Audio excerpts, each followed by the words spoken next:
Hi friends, welcome back to our channel.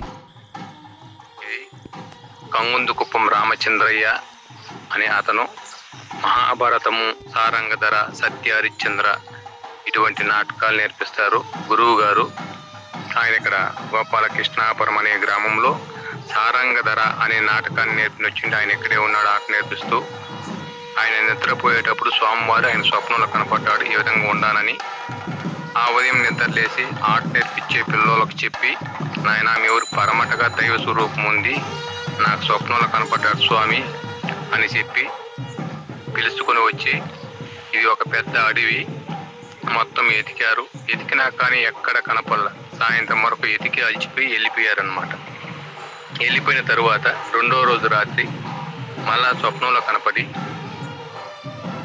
ఈశ్వరుడు బిచ్చాటం చేసి అక్షయ పాత్ర ఉంది కదా, అక్షయ పాత్ర ఆకారం ఈ స్వామి వెలిసిన ధ్వన. ఇది రెండో రోజు రాత్రి కనపడింది.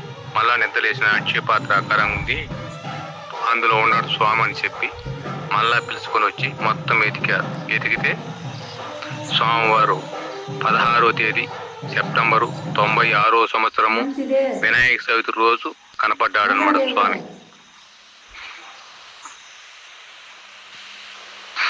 ఆ రోజు ఆ అక్షయ పాత్ర ఆకారంగా ఉన్నటువంటి దొనలో రాళ్ళు, నీళ్లు, మట్టి మొత్తము నిండుగా ఉన్నాయి.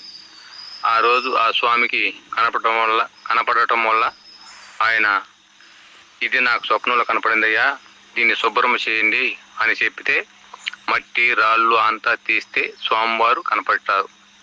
అది 16వ తేదీ సెప్టెంబరు 96వ సంవత్సరము వినాయక చవితి రోజు కనపడ్డాడు స్వామి. ప్రపంచమంతా పండుగ, ఆయన పుట్టినరోజు ఆ రోజే కనపడ్డాడు స్వామి. కనపడినప్పుడు శాలగ్రామ రూపంలో ఉన్నాడు, శివలింగ ఆకారంగా ఉన్నాడు స్వామి. ఇప్పుడు ప్రవర్తమానంగా పెరుగుతున్నాడు అన్నమాట. తొండము, దంతాలు, నేత్రాలు అవి ఏర్పడుతూ పెరుగుతున్నాడు స్వామి. విశేషం ఏమంటే స్వామి దక్షిణముఖం. ప్రపంచంలోనే ఎక్కడ దక్షిణముఖంగా స్వామి లేదన్నమాట. ఇక్కడ విశేషం దక్షిణముఖంగా వెళ్ళటం ఇక్కడ విశేషం. స్వామి కనపడిన 7 రోజులకు ఈశాన్యములో పుట్ట ఏర్పడి అమ్మవారు వచ్చేరి మొత్తం తిరుగుతుంది అన్నమాట. స్వామివారి దగ్గరికి వస్తుంది, స్వామిని చుట్టుకొని పడుకుంటుంది, గుడి చుట్టూరు తిరుగుతుంది, వెళ్తూ ఉంటుంది, అప్పుడప్పుడు వస్తూ ఉంటుంది. అది ఇక్కడ విశేషం.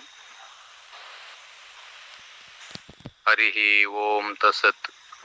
ఈ వీడియో మీకు నచ్చినట్లయితే like and share and subscribe చేసుకోవడం